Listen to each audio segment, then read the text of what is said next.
How to check passwords on Google Chrome.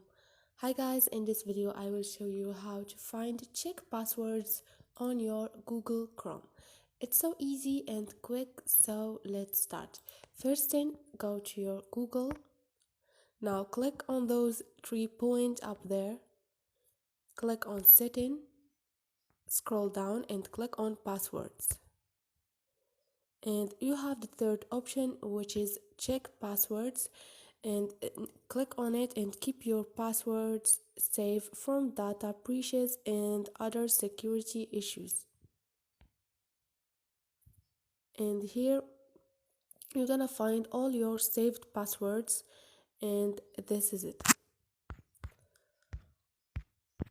I hope this video was helpful to you, and if you liked the video, don't forget to subscribe and like.